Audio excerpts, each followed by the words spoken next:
porque cuando entran más mujeres, sobre todo en los puestos de toma de decisiones, lo que haces es ampliar la perspectiva.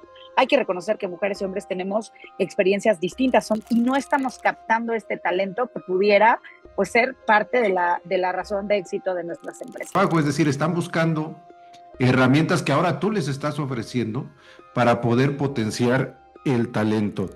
Se ve mucho que el tema de la brecha de género pudiera bien llamarse en muchos casos una brecha de maternidad, ¿eh?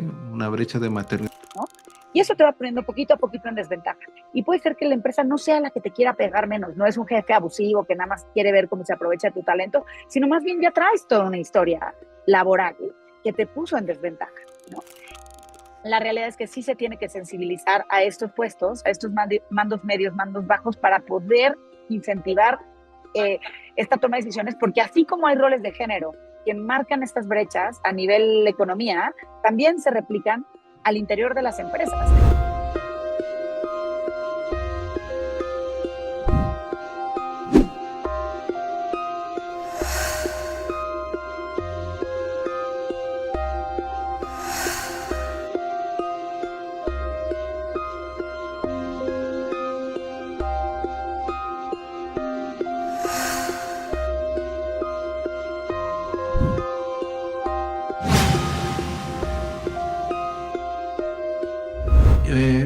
Muchas gracias por acompañarnos a todas y todos. Hoy contamos con la presencia de Fátima Mace, quien yo conozco desde hace algunos años y desde que yo la conozco en el Instituto Mexicano para la Competitividad, se ha dedicado a temas que tienen que ver con promover el desarrollo integral de las mujeres, pero en un punto en un tema que nadie se ocupa, que es el desarrollo laboral, ¿sí? El desarrollo en los centros de trabajo, el desarrollo profesional. Entonces, en ese sentido, la he conocido haciendo indicadores donde mide la participación de las mujeres en la empresa, mide la participación de las mujeres en el mercado laboral. Y yo quisiera que Fátima nos orientara sobre qué otras cosas ha hecho en este tema, por si algún día esta información se la vamos a hacer llegar a los centros de trabajo que están certificados y en procesos de certificación, ella puede incluso ayudar en estos temas, no solo de un tema que es necesario, que tiene la norma, que es el tema de la paridad, pero yo creo que en este tema de la brecha laboral, que vamos a platicarlo también al ratito, ella puede ayudarlos mucho. ¿Qué más dirías tú para presentarte, pero sin ser modesta? Más bien, yo quisiera que tú digas, se ha hecho esto y esto, que la verdad yo estoy convencido, he leído, soy tu seguidor en las redes sociales, donde tú muestras no posiciones, sino muestras muchos datos importantes. Adelante, Fátima. Muchas gracias, Ramón. Muchas gracias por la invitación. Muchas gracias a Maxan. La verdad, para mí es un honor estar en este programa. A ver, yo creo que lo primero que hay que decir es que yo soy una mujer que está metida en las agendas de igualdad de género, pues soy una mujer de números. Yo en realidad soy economista, hice una maestría en administración pública en la Universidad de Columbia. Entonces yo en realidad soy una mujer de números, soy una mujer de estrategia, soy una mujer de diseño y análisis de política pública, y por eso terminé en esta agenda. Trabajé, como bien dijiste, cerca de 11 años en el Instituto Mexicano para la Competitividad, en donde me tocó fundar y crear el área de sociedad incluyente. La lideré 3 años. Si no la conocen, búsquenla, porque es justo el área de esta institución en donde se hacen los estudios de diversidad e inclusión, y sobre todo de inclusión económica de mujeres. Cuando yo decidí salir, porque tengo una historia bastante interesante laboralmente, porque yo trabajé muchos años a distancia, vivo en Querétaro, el instituto está en Ciudad de México, y con 3 hijos dije, ¿en qué momento puedo seguir llevando un área tan taquillera como lo era sociedad incluyente? Porque nos iba de pelos y ahora les vamos. Y ahí es donde decido salir y decido fundar mi propio despacho, pensando en cómo puedo lograr que se aterricen estas grandes directrices e ideas que publica el INCO, pero acompañar a los centros de trabajo, tanto empresas, grandes compañías como pymes, para poder avanzar en su estrategia de inclusión. En realidad hago inteligencia de negocios, es decir, hago investigación puntual para informar la estrategia de las empresas, la toma de decisiones estratégicas, pero esas mismas herramientas que yo usaría para analizar el lanzamiento de un nuevo producto, por ejemplo, lo uso también para informar en qué puede estar pasando, como en centros como el que mencionabas, es que por más que tenemos la estrategia, no jala y no tenemos mujeres. Y entonces ahí es en donde intervinimos nosotros y hacemos todo un análisis cuantitativo y cualitativo para entender en dónde están las barreras y qué se puede hacer de manera quirúrgica para lograr los resultados que se está esperando. Muy bien, sí, a mí se me pasó decir que tú eres una consultora ahora ya en el tema, una disculpa, pero creo que incluso eres muy exitosa y vas a ser más exitosa porque ya no se trata solo de un cumplimiento, si tú lo quieres ver, buena onda del tema de inclusión.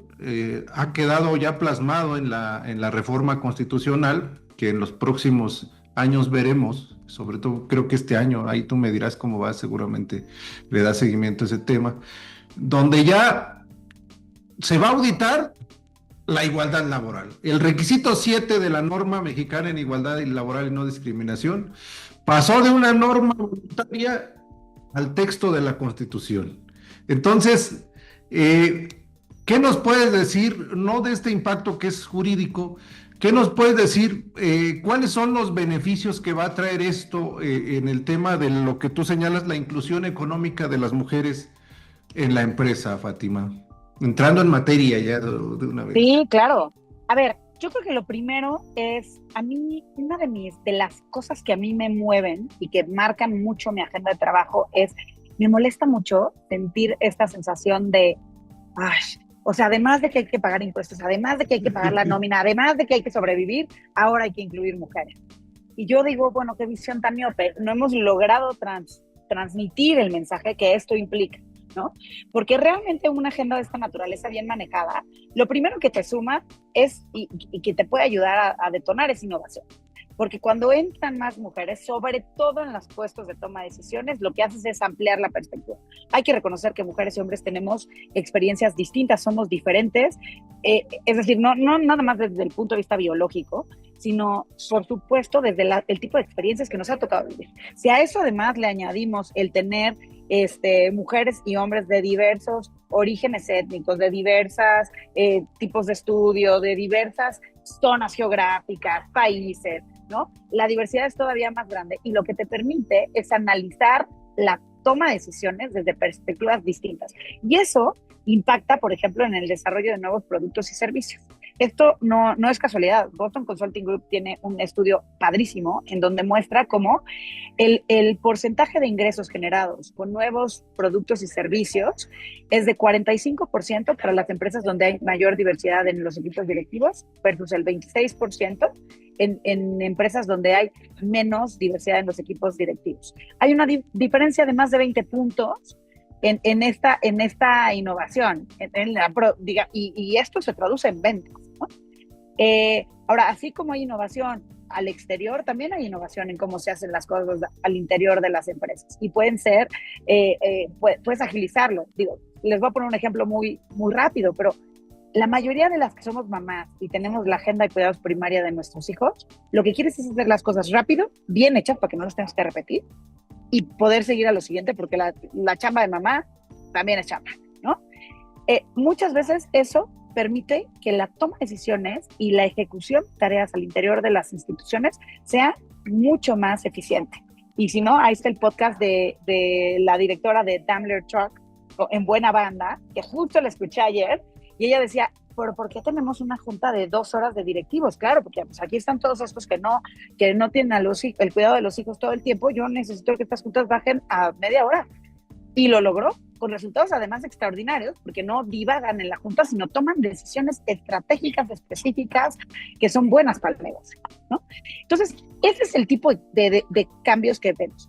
Un tercero que yo te diría que vale mucho la pena destacar, sobre todo yo que vivo en el Bajío y que hay un reto importante para captar talento, es aumentas el pool de talento. En la medida en la que las condiciones laborales de una empresa son mucho más propicias para contratar a más mujeres, pues en lugares en donde hay una restricción laboral importante, como lo serían estados como Querétaro o Guanajuato, pues automáticamente también se abren las puertas y la posibilidad de sumar a más mujeres dentro de la, digamos, garantizar la fuerza laboral dentro de una empresa. Esto no creo que se los cuento nada más como anécdota.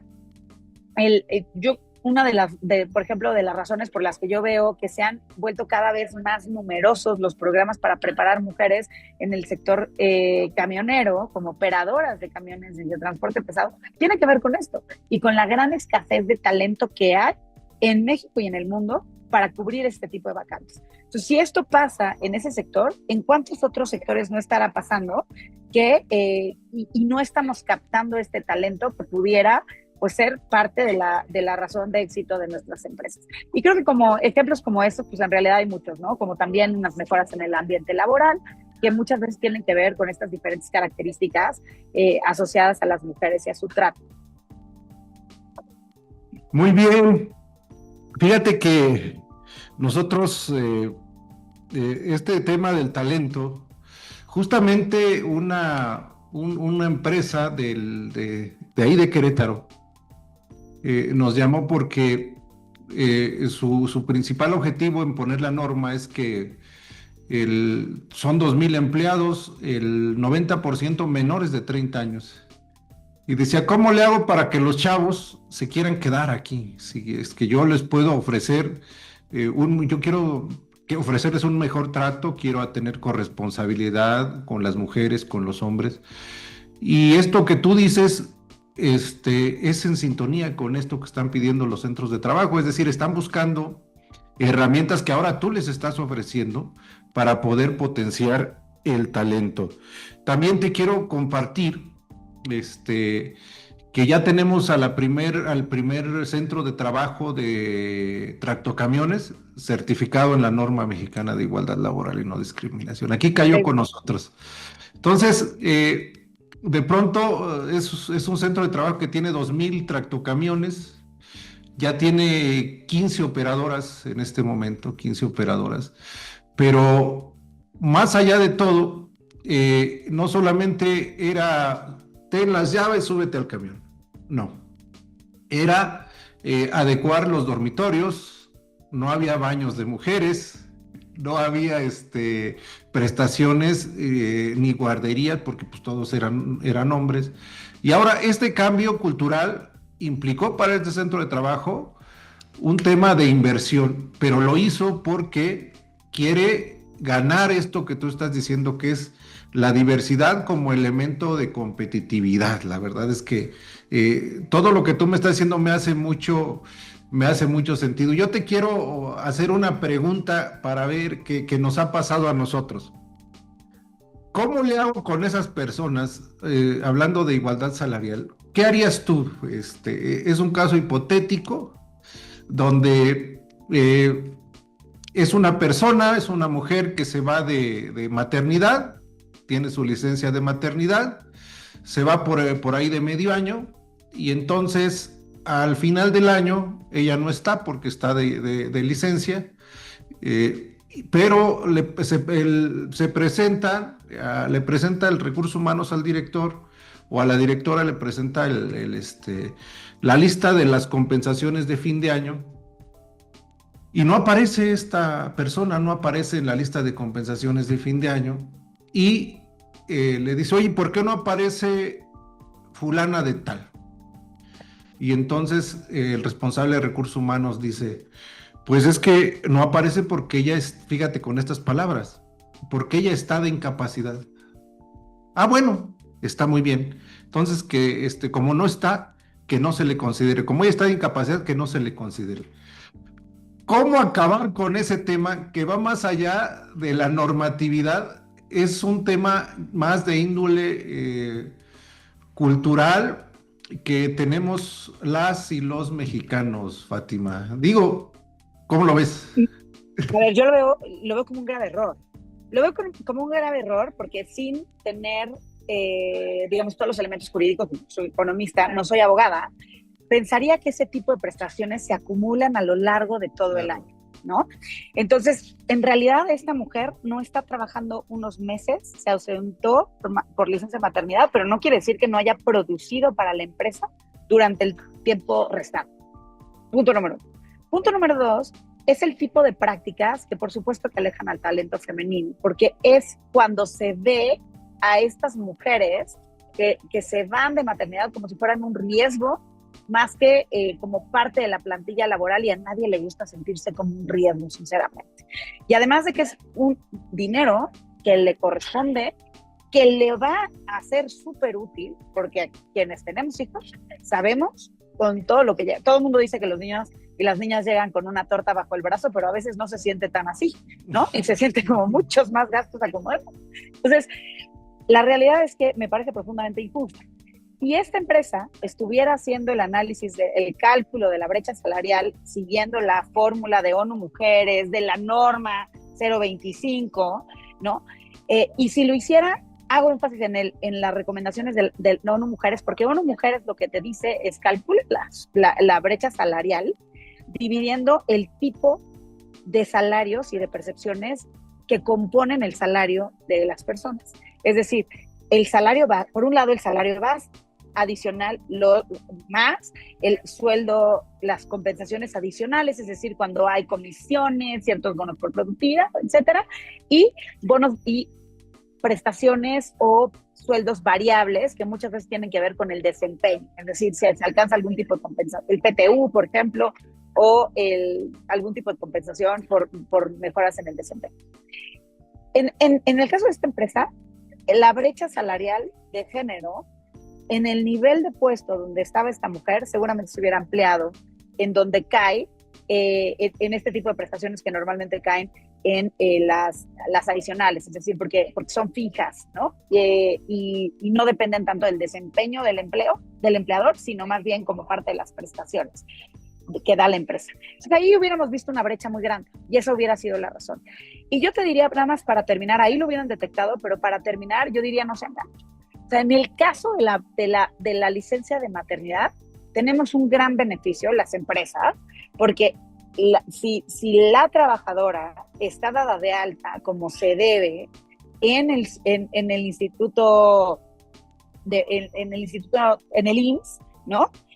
Pues quien paga esos meses de colaboración es el IMSS. Eso no es lo que pasa con las licencias de paternidad. Sí quiero hacer ese paréntesis, y ahí entendería que hubiera un poquito mayor queja al decir, bueno, yo estoy pagando un empleado que no estoy viendo resultados. Pero en este caso no se está pagando por ese empleado. Entonces, el quitarle esa prestación en realidad pues es como un ahorro para la empresa que nada más genera distorsiones, que probablemente no hace demasiada diferencia, porque si no hubiera pedido la licencia de maternidad no se hubieran ahorrado esa prestación, y sí puede generar un desaliento importante para las mujeres que están en ese centro de trabajo.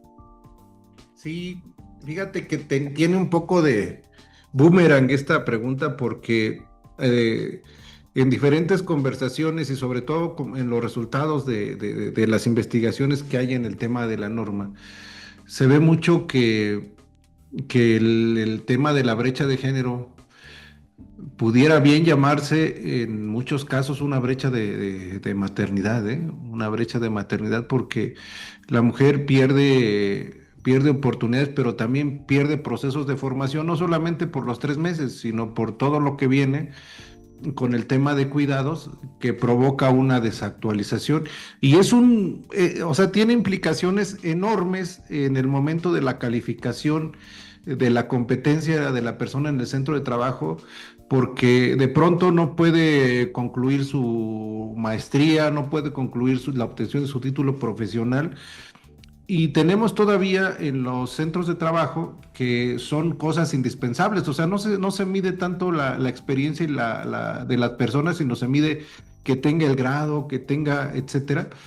Entonces, y cuando tú le preguntas al centro de trabajo, oye, pero ¿por qué pides un grado de maestría si aquí tienes gente muy competente y que puede ocupar el puesto? Bueno, pues es que ese es el perfil del puesto, o sea, por eso yo cuando iniciaba esta plática te decía, ¿qué hacer con con todo eso que traemos como seres humanos que no nos permite entender que, ya lo hablamos en el caso de la licencia de maternidad, pero ahora me paso a la licencia de paternidad? ¿Cómo le hace? Ya tenemos casos donde 6 días, 5 días, dice la ley. Y tenemos centros de trabajo que tienen hasta 3 meses para los hombres, 1 mes y medio. Pero de pronto cuando tú revisas, ves que está la prestación, pero no la tomaron. Sí, ¿sabes qué? Yo creo que este es un tema importantísimo. Mira, yo creo que lo primero hay que decir, y déjame me regreso un poquito atrás. Si me apuras, yo la brecha, tú me decías, la brecha salarial de género es una brecha de maternidad. Yo te diría, es un poquito más complicado, es una brecha de cuidados. Yo la manera en la que la describo, si ven mis redes en Instagram, en LinkedIn, la describo como un cubito de Norteisa, sin hacerle promoción a la marca, pero porque es en realidad empaqueta una serie de desigualdades estructurales y coyunturales, es decir, unas que cargamos de manera histórica, más otras que se dan en los centros de trabajo cuando se hacen las contrataciones, que derivan en una menor paga para mujeres en comparación con hombres, ¿no? Y mucho de esto está marcado por el rol que se nos ha impuesto desde la sociedad como cuidadoras primarias, que hasta cierto punto nos ponen desventaja para tomar una serie de decisiones, como esto que decías, de continuar estudiando, de tener una mejor negociación, de acceder a los empleos que Claudia Goldin, la Premio Nobel de Economía 2023, decía, esos greedy jobs, que son los que mejor pagan, ¿no? Y eso te va poniendo poquito a poquito en desventaja. Y puede ser que la empresa no sea la que te quiera pegar menos, no es un jefe abusivo que nada más quiere ver cómo se aprovecha de tu talento, sino más bien ya traes toda una historia laboral que te puso en desventaja, ¿no? El problema es que cuando lo definimos de esta manera, lo que hay que hacer es romper esas barreras estructurales y coyunturales que se ven hoy y que se reflejan en el salario. Y entonces, cuando hablamos de ese tema, la verdad es que se vuelve bien complejo el problema, porque hoy en día, y para adelantar mi mensaje, no se va a acabar nada más con un gobierno que tenga un sistema nacional de cuidados o una superpolítica y entonces va a acabar con esas brechas. La verdad es que no. La verdad es que un problema tan profundo y arraigado en nuestra sociedad se va a acabar cuando todos y todas pongamos nuestro granito de arena desde lo que nos toca. Y ahí estoy hablando desde yo cuando educo a mis hijas y a mis hijos, hasta las decisiones que toman las empresas, hasta las decisiones de política pública, que por cierto son muy necesarias. Entonces, una de esas políticas que justo mencionas aquí es la licencia de paternidad. Y cuando se da este paso, yo sí reconozco de verdad, de aplauso a las empresas que deciden desarrollar este tipo de políticas, porque realmente ahí sí están sacando recursos de su bolsa, es decir, aquí no hay una institución de seguridad social que haga frente a lo que implica el no tener al trabajador en las instalaciones o ejecutando el trabajo, pero es probablemente la única herramienta desde el mercado laboral que permite cambiar o rebalancear los cuidados como los entendemos hoy.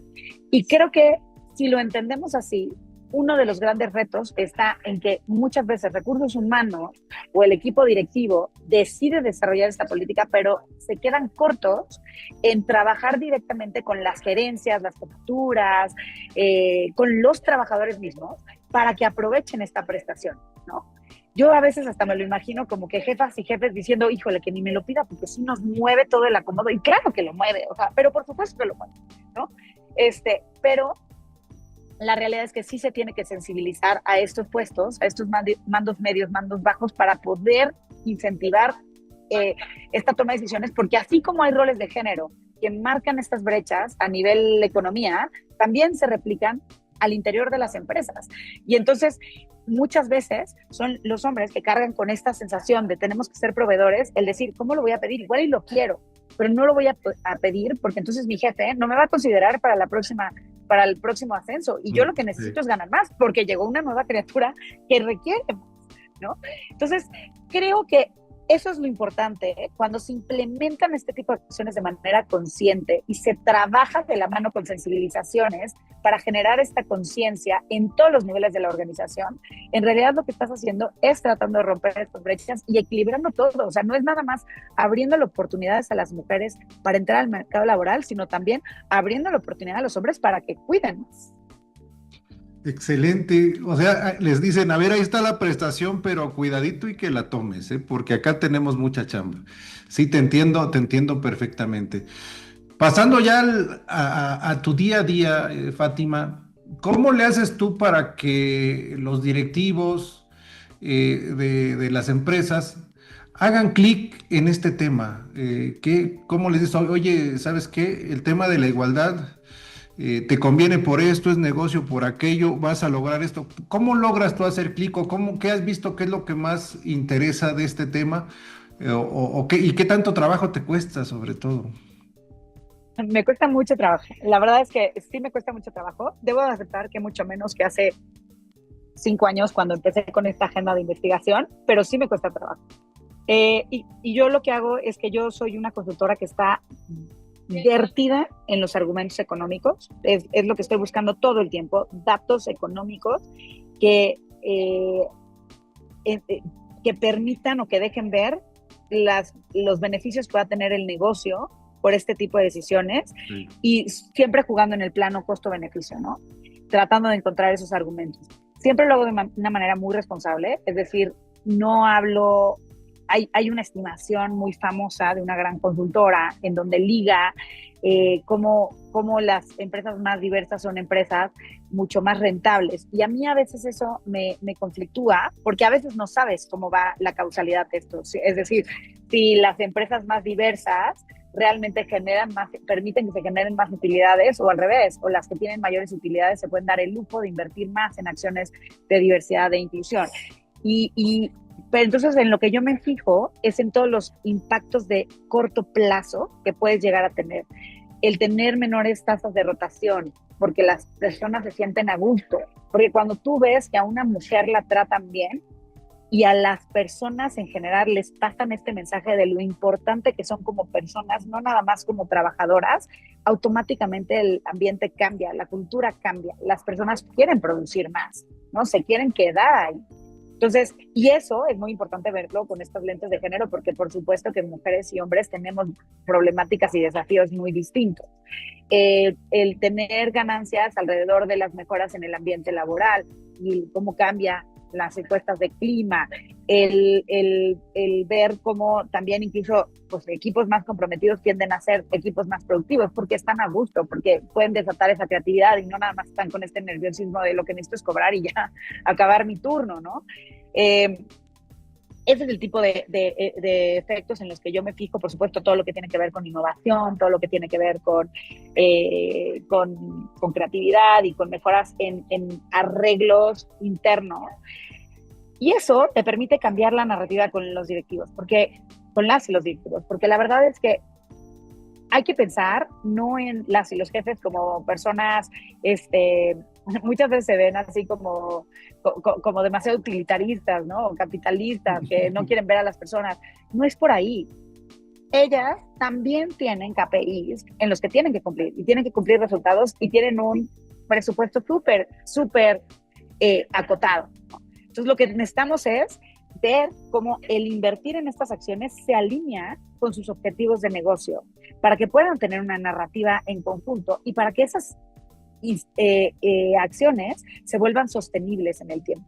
De lo contrario, o sea, todo lo que es por el deber ser y por el imperativo social, en realidad se puede ir perdiendo, o en el momento en el que cambie la persona que ocupa los mayores niveles, pues igual y decide que no es tan importante. Pero cuando les llegues por el punto pecuniario, diría mi abuela, pues la verdad es que se vuelve mucho más relevante, ¿no? Entonces, ese es el tipo de argumentos en los que yo trato de trabajar constantemente. Y el segundo es decir, inviertan en acciones que ustedes puedan darle seguimiento, que sea algo tan estratégico y tan importante para el negocio como lo que harían en el desarrollo del área de marketing o de ventas. recursos humanos, muchas veces se nos olvida lo importante que es la gente. Pero mi marido, que es emprendedor, siempre te dice, la falta de personal, problemas con el personal te quiebran mi negocio. Puede ser el negocio más próspero, pero si no lo logras manejar correctamente, en realidad te acaba tu negocio. Entonces, el desafío es, hay que tomarlo con esa seriedad, hay que hacer consultas para entender qué es lo que necesita la gente de la plantilla laboral, hay que tener métricas para poder ver cómo va evolucionando en el tiempo y hay que tener esta sensibilización como la que platicábamos para que la implementación sea tal como se soñó a nivel directivo, ¿no? Creo que con estos 3 elementos logras tener algo muy sólido que realmente se traduzca en un cambio en la cultura de la empresa y en resultados eventualmente en utilidades y en una serie de indicadores y de KPIs que son importantes para las empresas. Sí, fíjate que acá también nos cuesta trabajo, ¿no? Acá también nos cuesta trabajo porque pues el directivo está metido en el business, está metido en exactamente el manejo no solamente de lo interno, sino también de lo externo, y te da oportunidad de plantearle cuáles son algunos beneficios. Entonces, pues de pronto le platicas qué prefiere, ¿no? Si la vieja corresponsabilidad donde el sindicato viene y le dice que ahora son 3 días más para irse el trabajador, o preferiría que él mismo otorgue esos 3 días al trabajador, pero que le pueda hablar por teléfono y decirle, oye, pues nos ponemos de acuerdo y cómo va este asunto y cómo va aquello, porque si le hablan el día sindical, pues olvídate, ¿no? Entonces, detonar nuevas formas de corresponsabilidad, cuáles son los beneficios de que la empresa no haya violencia, ¿sí? De que se pueda contener todos esos procesos de bullying, de mobbing, de que puedas tener instrumento como lo es el protocolo. Y puedo ir requisito por requisito, pero creo que sí, sí, está muy claro, y por eso te invitamos, está muy claro para nosotros los beneficios de la inclusión, los beneficios de la diversidad en el centro de trabajo. Incluso esto yo lo veo más cuando yo me acuerdo desde niño que veía fotos de las mujeres chinas, de los hombres chinos con uniforme, y que casi no es un tema muy complicado para ellos, pero acá en Occidente ves el tema de la mamá con los niños y el señor trabajando. Entonces, como que sí, culturalmente nos está costando más trabajo. ¿Tú cómo ves? Sí, yo creo que tenemos una cultura muy apegada a los roles tradicionales de género. Es cierto que las cosas han mejorado, sí tengo que decir eso. Y creo que hay 2 cosas que vale la pena decir. Bueno, lo primero es, acaban de salir los datos de la encuesta nacional del uso del tiempo en México y vimos que antes la diferencia entre lo que aportaban las mujeres a los cuidados versus lo que aportan los hombres, bueno, a todo el trabajo no remunerado, tareas en casa de cuidados, antes la diferencia era de 2.6 veces, hoy la diferencia es de 2. Va mejorando, vamos pianito, cada vez vemos nos estamos orillando o yendo hacia este rebalance de cuidados, pero todavía nos falta muchísimo y todavía esa diferencia del doble de horas en trabajo no remunerado implica pues mayores retos para que las mujeres se incorporen a la fuerza laboral. Sin embargo, creo que hay un efecto generacional bien importante y aquí es otra razón para que las empresas que están certificadas con la norma estén bien orgullosas de lo que están haciendo y lo hagan con mayor conciencia, porque las diferencias generacionales son marcadísimas. Las mujeres más jóvenes están mucho más conscientes de lo que quieren estar en el mercado laboral y de tener un acuerdo totalmente distinto que el que tenían sus mamás y sus abuelas, ¿no? Y eso viene con grandes retos, porque también, así como están más conscientes de lo que quieren para su sociedad y para sus hogares, también están más conscientes de lo que quieren de parte de sus empleadores. Entonces, aquellas empresas que tengan retos para retener a las personas jóvenes como la que mencionabas o que quieran jalar al mejor talento, van a tener que invertir en este tipo de acciones. Si no les quieren llamar de diversidad, equidad e inclusión por todo este movimiento que se ha dado a raíz de que Estados Unidos dio un manetazo y que se acabara esta agenda de igualdad de género, pues le pueden llamar de manera diferente. Pero yo no concibo acciones efectivas dentro del Departamento de Recursos Humanos si no contemplan estas diferencias que hay por género, porque todas las personas necesitamos cosas diferentes dependiendo de las experiencias que tenemos y de la realidad que estamos enfrentando. Entonces, esa creo que tiene que ser un aliciente para entrarle a este tipo de... A ver, la norma es increíble, porque la norma lo que hace es que documenta que se está haciendo, ¿no? Y hay ese respaldo. Pero, pues, hacerlo en una medida que realmente esté cambiando las historias de las personas que están al interior de los centros de trabajo, pues va a tener mucho mejores resultados y va a ser mucho más atractiva para el talento. Sí, nosotros logramos éxito cuando nos cuentan la historia de cómo se aplicó tal proceso, cómo se hizo aquello.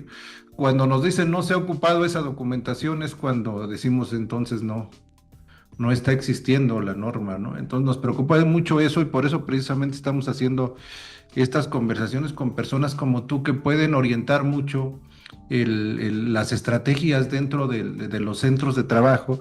Y fíjate que hablando de este manotazo que dices, nosotros hemos encontrado que es eminentemente político porque ya los centros de trabajo transnacionales, los que son de carácter global, tienen su agenda bien establecida en este tema. Entonces, ellos cuidan mucho la diversidad en el lugar donde llegan. Entonces, sí, hasta ahorita no hemos visto alguna reacción donde derivado de esos comentarios se termine. Hasta ahorita no, quién sabe qué vaya a pasar más adelante, pero esperemos que no. Pero fíjate que es un tema interesante, porque yo creo que aquí estamos, en México estamos viviendo una tensión muy interesante, ¿no? Donde estamos viendo que en Estados Unidos se está dando este manotazo, pero en México estamos viendo al gobierno de una presidenta, que por supuesto que ha puesto este tema en la agenda, ¿no?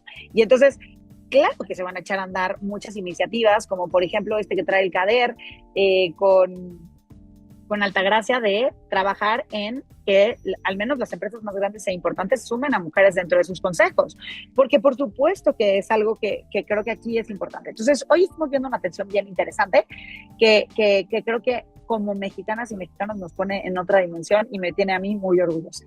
La segunda cosa que también es interesante, de hecho he platicado con trabajadoras y trabajadores de empresas que han decidido desmantelar toda su estructura de diversidad e inclusión de empresas estadounidenses.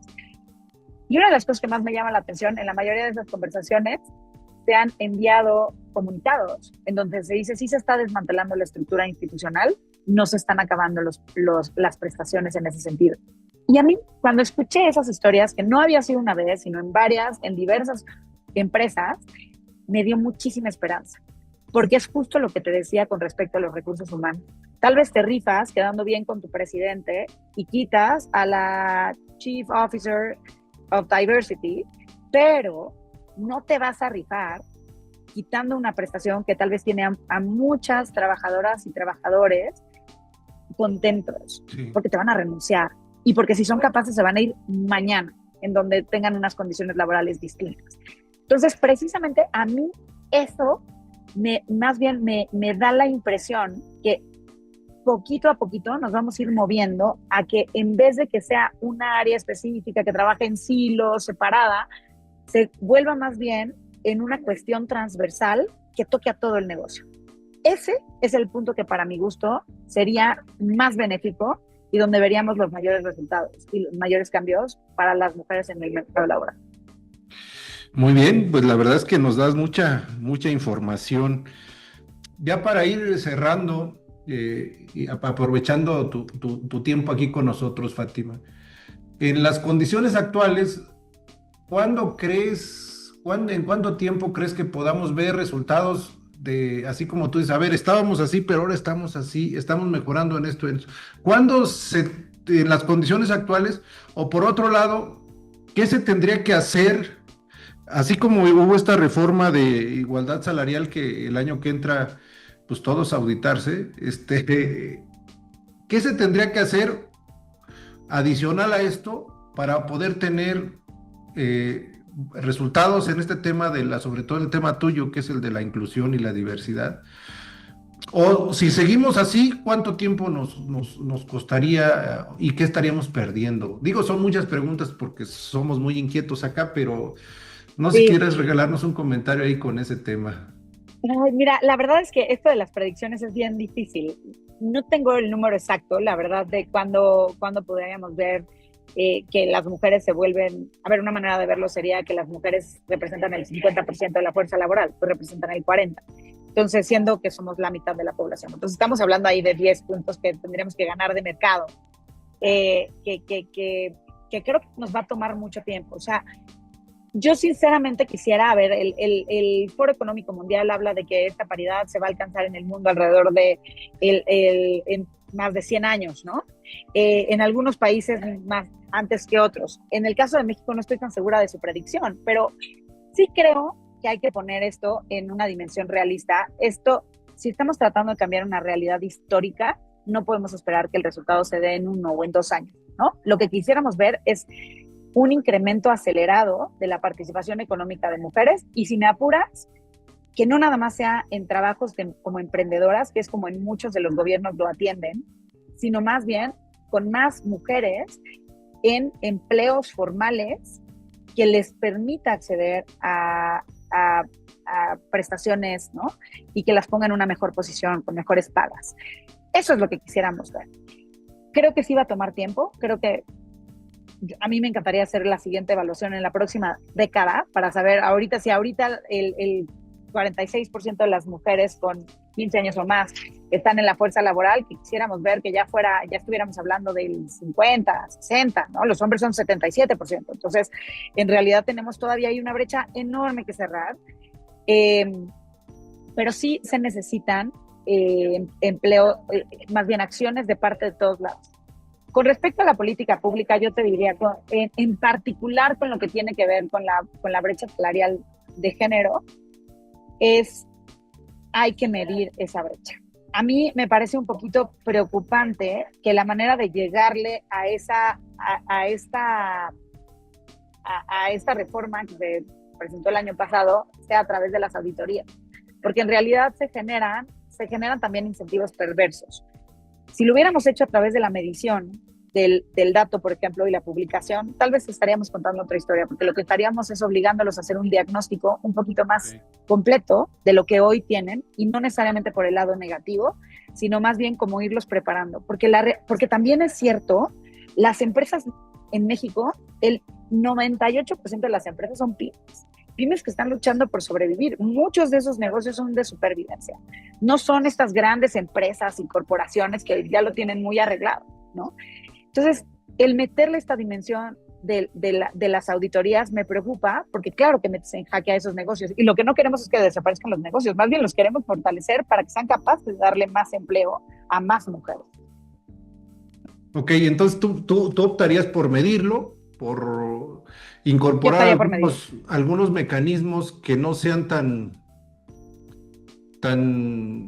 pues yo no diría correctivos, pero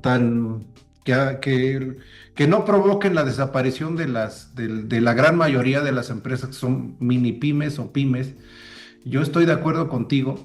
No lo había visualizado de esa manera, porque pues la auditoría te da el resultado de cumples o no cumples, pero volviendo al tema de las estrategias, la auditoría no te dice qué es lo que debieras de hacer para cumplirlo, ¿no? Te dice, debes de incorporar más mujeres, pero no te dice cómo, ¿no? Por ejemplo. Eso es justo lo que yo diría. O sea, ¿qué falta hoy?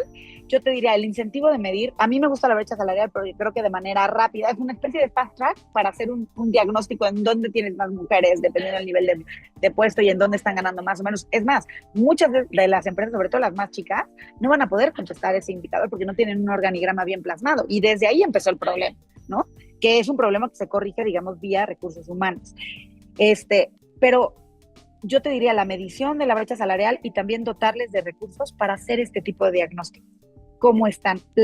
Creo que sí tiene que haber un cierto acompañamiento, no nada más un señalamiento de lo que no se cumple, y probablemente sí se tiene que segmentar y empezar con las más grandes para poder después ir, porque los recursos que van a necesitar son diferentes dependiendo del tipo de tamaño y grado de institucionalización en los que van. Yo creo que ahí hay una área de oportunidad enorme tanto para el gobierno federal como para los gobiernos locales, e incluso pues para quienes nos dedicamos a este tipo de cosas, para acompañar a las empresas. Incluso yo agregaría, no sé cómo ves tú, por sector, ¿no? O sea, ¿cómo incorporas mujeres al sector agrícola o cómo lo incorporas mujeres al sector construcción?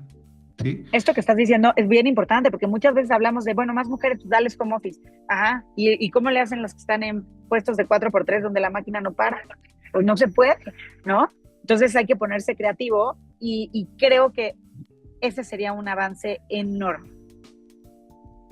Pues muy bien, la verdad es que todavía tengo 4.324 preguntas por hacerte, pero no vamos a abusar de tu tiempo, Fátima.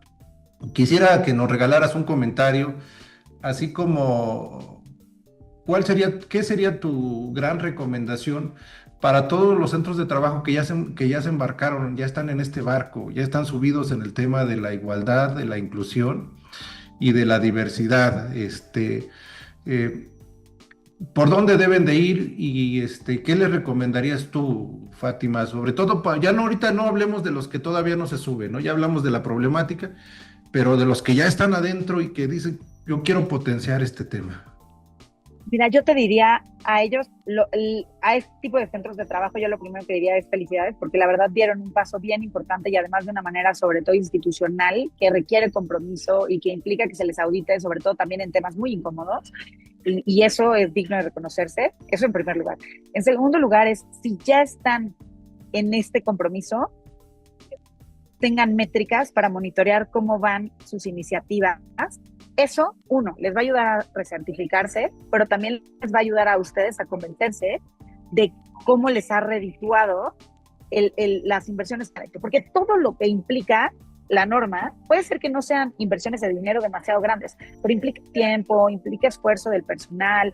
Entonces, hay que documentar que realmente esté teniendo beneficios y en donde vean que no, entonces hay que hacer un reajuste para entonces, además, tener la certeza de que se van a capitalizar ciertos beneficios, ¿no?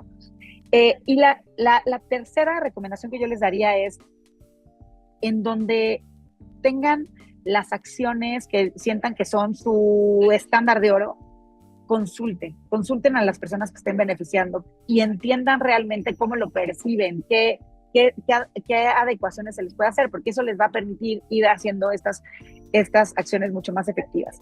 Y por último, ya que sobre todo si ya lo documentaron, cacar en el huevo, porque yo creo que un buen reto que hay en México es que se conoce poquito la norma. Y creo que hay muchísimas empresas que pudieran estar accediendo a ella, pero que no la conocen y por lo tanto pues no se están animando. Entonces creo que si más pares, si saben de la experiencia de más pares y cómo les ha ayudado, pues eso va a generar ciertos incentivos, mayor valor social para la norma, ¿no? E incentivos para que más empresas se quieran sumar. Sí, fíjate que ahorita me hiciste recordar, la norma tiene una medida de nivelación que tiene que ver con la contratación de mujeres, tanto en puestos directivos como en personal de la plantilla general. Entonces, se trataba de una empresa que ya tenía algunos años en este proyecto, en esta norma, y obviamente acá se pide la mejora continua, no es una norma oficial mexicana, es una norma de un sistema de gestión, que también eso habría que explicárselos a los directivos, a veces solamente se queda en los especialistas en las áreas de calidad eso y eso es muy importante que también lo entiendan los directivos, que esta es una norma que tiene que trabajarse para lograr mayores resultados y lograr siempre que llegue a todo el centro de trabajo. Entonces, cuando le dije, oye, ¿qué has hecho en este tema? Y me decía, mira, aquí tengo mi registro de indicadores. El año pasado andábamos en un 25% de incremento de mujeres y este año llegamos al 28%. Pues ya me quedé sin palabras porque me estaba demostrando el avance de la norma y la medición que tú señalas, ¿no? Entonces, esto ayuda mucho porque en menos de un minuto me dijo que iba bien y yo pude ya ni siquiera preguntarle más, excelente, ¿no? Y me lo mostró, ahí me hizo la medición. Y yo creo que eso también lo espera mucho el directivo, ¿no, Fátima? Espera mucho esta parte. Justo ahorita que decía, bueno, ya hasta te tengo idea para asociarnos. No, necesitamos te puede hacer un dashboard con los indicadores que pide la norma para que nada más se vayan llenando, ¿no? Sí. Y es ahí donde se acaba la narrativa, están los datos, sí. Y la narrativa sirve solamente para poder entender la historia detrás del dato. Pero ahí no hay nada más que contar. Y la acción, la política corporativa que no arrojó resultados, pues una de dos, se vota o se mejora pero entonces ya no le dedicamos recursos a algo que sabemos que no está funcionando, ¿no? Y más bien Exacto, ponemos el foco en exacto. donde sí. Y también te cuento la contraparte, ¿no? Llegas a otra empresa con esos mismos años de implantación de la norma y dices, oye, yo veo lo mismo, pero aquí está mi convocatoria. Yo convoqué mujeres, ¿eh? Que no llegaron es otra cosa. Entonces, ¿sí me explico? O sea, hay forma de medir lo bueno y hay forma de pretextar lo malo. Entonces, Totalmente, totalmente. Y yo ahí uno de los comentarios, creo que es hacia donde he tratado de orientar mis participaciones, es que este tipo de normas, como cualquier normatividad oficial, ley, lo que sea, se puede manejar como un checklist que nada más sí, nos, nos, nos haga este, evitar las consecuencias de parte de la ley, o se puede hacer a conciencia y entonces no nada más vamos a evitar las consecuencias de la ley, sino también vamos a capitalizar beneficios para el negocio y para las personas que tenemos empleadas. Yo hoy en día, a quienes ya se aventaron con este paquete, les diría, hagan lo segundo, ¿no? En realidad esa es una misión que, por ejemplo, o sea, yo lo veo mucho con la norma 035. O sea, es una norma que abre muchas puertas para hacer las cosas bien diferentes y mucho mejores para la plantilla laboral. Y en la mayoría de los casos, lo sí. único que les estamos dando es un palomazo. Tienes mucha razón. Pues muchas gracias, Fátima, muchas gracias. Te vamos a hacer llegar tu reconocimiento. Ahí te lo íbamos a llevar la semana pasada, pero no se pudo. Iba a ser por adelantado. Y yo te vamos a buscar porque pues a veces sí nos hacen falta opiniones que nos orienten, sobre todo en estos temas, tú que estás en el día a día en este tema de la inclusión laboral y de la diversidad y de los beneficios. Muchas gracias, Fátima. Vamos a compartir esta información con las personas que ya se subieron al barco, que ya están en la norma, que ya están en el tema de la inclusión y yo creo que les va a ayudar mucho ver que en muchas partes del país y particularmente tú has aglutinado toda esta experiencia que hoy amablemente nos compartes. Muchas gracias, Fátima. No, hombre, muchas gracias por la invitación. Hasta luego. Ya.